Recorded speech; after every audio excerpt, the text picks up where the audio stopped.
हर खबर पर आपकी नजर बेताब समाचार।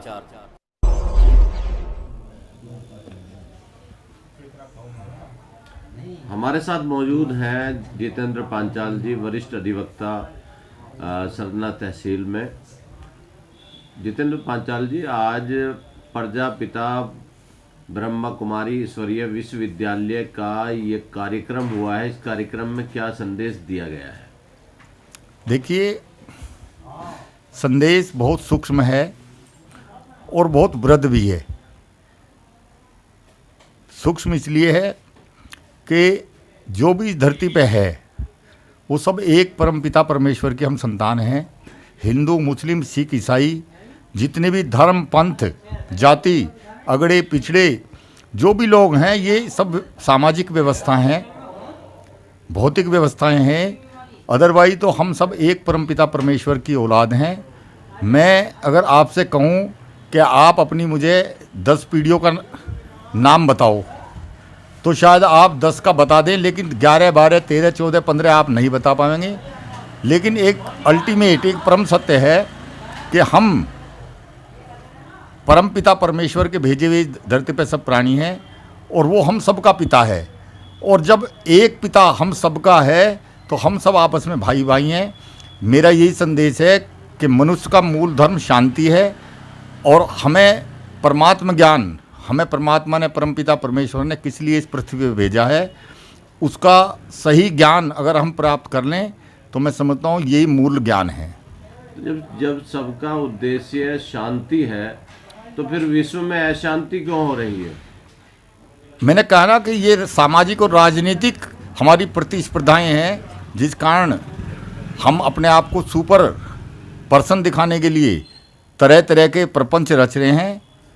लेकिन मैं बिल्कुल फ्रैंकली इस चीज़ को कहूँगा कि ये सब जो है हम सब लोगों की भूल है। हम सब का पिता एक है, हम एक परमपिता परमेश्वर की औलाद हैं और आपस में भाई भाई हैं। और परमात्मा ने हमें इस धरती पे शांति के लिए भेजा है। और जो व्यक्ति अपने चित्त को और मन को शांत कर लेता है, शांति प्राप्त कर लेता है, मैं समझता हूँ उससे बड़ा धनवान, उससे बड़ा गुणवान इस धरती पे कोई नहीं है। 3 साल हो गए यूक्रेन और रूस के बीच जंग जारी है। बहुत सारे बेगुनाह निर्दोष लोग इस युद्ध में मारे जा चुके हैं। जो संपत्ति है उसका नुकसान हो रहा, संसाधन बर्बाद हो रहे हैं और अभी तक कोई भी विश्व की शक्तियां मिलकर के शांति नहीं ला सकी।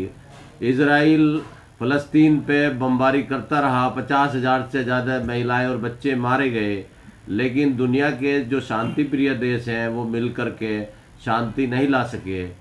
जब ये सब एक ही परमपिता की औलाद हैं तो फिर ये सोचते क्यों नहीं कि मानवता को खतरा हो रहा है, मानवता का सत्यानाश हो रहा है? जी, निश्चित तौर पे इसलिए नहीं है कि उन्हें आध्यात्म का ज्ञान नहीं है। वे दुनिया में जो भौतिक संसाधन है उनको ही जीवन समझ रहे हैं और अपने वर्चस्व के लिए प्रतिस्पर्धा किए हुए हैं। अदरवाइज ऐसा कुछ नहीं है। अगर वो सच्चे ज्ञान को, परमात्मा ज्ञान को अर्जित कर लें तो स्वतः वे इस युद्ध को छोड़ देंगे।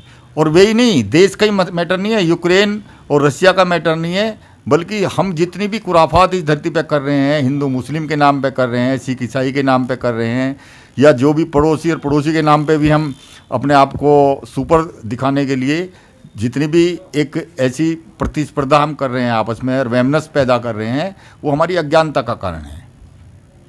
तो आपका जो संदेश है ये अज्ञानता से मतलब अशांति हो रही है, ये कहना चाह रहे हैं आप? बिल्कुल, निश्चित तौर पे जब तक हम अज्ञान रहेंगे तब तक अशांत रहेंगे। जिस दिन हमें ज्ञान होगा, परमात्मा का ज्ञान होगा, हमें ईश्वर का ज्ञान होगा, शिव का ज्ञान होगा, अल्लाह का ज्ञान होगा, चाहे हम किसी भी जाति धर्म पंथ के हैं, हम सब का उद्देश्य एक है, हम सबका मालिक एक है, हम सबका पिता एक है।